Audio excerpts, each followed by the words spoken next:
The following is a recording of a Christmas story, much beloved by my mother, that she passed on to me when I was a child. And so, in her memory, I dedicate this recording to her and share the story with all of you.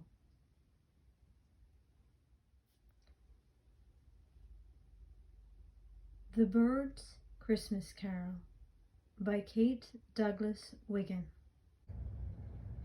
Chapter 1. A Little Snowbird. It was very early Christmas morning, and in the stillness of the dawn, with the soft snow falling on the housetops, a little child was born in the bird household.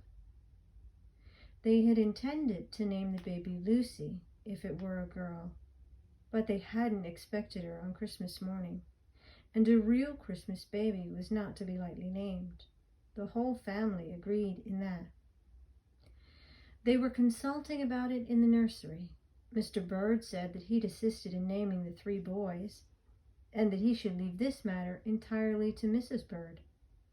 Donald wanted the child called Maud, after a pretty little curly-haired girl who sat next to him in school. Paul chose Luella, for Luella was the nurse who'd been with him during his whole babyhood, up to the time of his first trousers, and the name suggested all sorts of comfortable things. Uncle Jack said that the first girl should always be named for her mother, no matter how hideous the name happened to be. Grandma said that she would prefer not to take any part in the discussion, and everybody suddenly remembered that Mrs. Bird had thought of naming the baby Lucy for Grandma herself. And while it would be indelicate for her to favor that name, it would be against human nature for her to suggest any other under the circumstances. Hugh, the hitherto baby, if that is a possible term, sat in one corner and said nothing, but felt in some mysterious way that his nose was out of joint, for there was a newer baby now, a possibility he'd never taken into consideration, and the first girl, too, a still higher development of treason, which made him actually green with jealousy. And it was too profound a subject to be settled then and there, on the spot.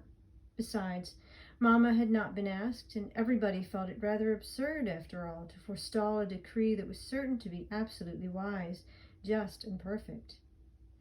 The reason that the subject had been brought up at all so early in the day lay in the fact that Mrs. Bird never allowed her babies to go overnight unnamed. She was a person of so great decision of character that she would have blushed at such a thing. She said that to let blessed babies go dangling and dawdling about without names for months and months was enough to ruin them for life. She also said that if one could not make up one's mind in 24 hours, it was a sign that, but I will not repeat the rest, as it might prejudice you against the most charming woman in the world. So Donald took his new velocipede and went out to ride up and down the stone pavement and notched the shins of innocent people as they passed by, while Paul spun his musical top on the front steps. But Hugh refused to leave the scene of action.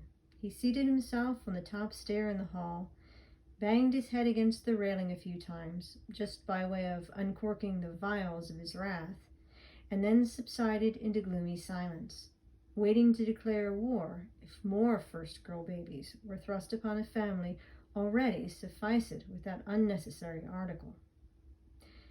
Meanwhile, dear Mrs. Bird lay in her room, weak but safe and happy, with her sweet baby girl by her side, and the heaven of motherhood opening before her. Nurse was making good gruel in the kitchen, and the room was dim and quiet. There was a cheerful open fire in the grate, but though the shutters were closed, side windows that looked out on the Church of Our Savior next door were wide open. Suddenly, a sound of music poured out into the bright air and drifted into the chamber. It was the boy choir singing Christmas anthems. Higher and higher rose the clear, fresh voices, full of hope and cheer, as children's voices always are. Fuller and fuller grew the burst of melody, as one glad strain fell upon another in joyful harmony. Carol, brothers, carol, carol joyfully, carol the good tidings, carol merrily, and pray a gladsome Christmas for all your fellow men. Carol, brothers, carol, Christmas Day again. One verse followed another, always with the same glad refrain, and pray a gladsome Christmas for all your fellow men. Carol, brothers, carol, Christmas Day again. Mrs. Bird thought, as the music floated in upon her gentle sleep, that she had slipped into heaven with her new baby, and that the angels were bidding them welcome. But the tiny bundle by her side stirred a little, and though it was scarcely more than the ruffling of a feather, she awoke.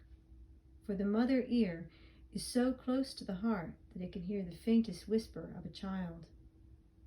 She opened her eyes and drew the baby closer. It looked like a rose dipped in milk, she thought, this pink and white blossom of girlhood, or like a pink cherub and its halo of pale yellow hair, finer than floss silk. Carol, brothers, carol, carol joyfully, carol the good tidings, carol merrily. The voices were brimming over with joy. "Why, my baby," whispered Mrs. Bird in a soft surprise. "I had forgotten what day it was. You are a little Christmas child, and we will name you Carol. Mother's little Christmas Carol." "What?" said Mr. Bird, coming in softly and closing the door behind him. "Why, Donald, don't you think Carol is a sweet name for a Christmas baby? It came to me just a moment ago in the singing as I was lying here half asleep and half awake. I think it is a charming name, dear heart, and that it sounds just like you, and I hope that being a girl, this baby has some chance of being as lovely as her mother." At which speech from the baby's papa, Mrs. Bird, though she was as weak and tired as she could be, blushed with happiness. And so Carol came by her name. Of course, it was thought foolish by many people, though Uncle Jack declared laughingly that it was very strange if a whole family of birds could not be indulged in a single carol. And Grandma, who adored the child, thought the name much more appropriate than Lucy, but was glad that people would probably think it short for Caroline. Perhaps because she was born in holiday time, Carol was a very happy baby. Of course, she was too tiny to understand the joy of Christmastide, but people say there is everything in a good beginning, and she may have breathed in unconsciously the fragrance of evergreens at holiday dinners, while the peals of sleigh bells and laughter of happy children may have fallen upon her baby ears and awakened in them a glad surprise at the merry world she'd come to live in. Her cheeks and lips were as red as holly berries. Her hair was for all the world the color of a Christmas candle flame. Her eyes were bright as stars, her laugh like a chime of Christmas bells, and her tiny hands forever outstretched in giving. Such a generous little creature you never saw. A spoonful of bread and milk had always to be taken by Mamma or Nurse before Carol could enjoy her supper. And whatever bit of cake or sweetmeat found its way into her pretty fingers, it was straightway broken in half and shared with Donald, Paul, or Hugh. And when they made believe nibble the morsel with affected enjoyment, she would clap her hands and crow with delight. "Why does she do it?" asked Donald thoughtfully. "None of us boys ever did."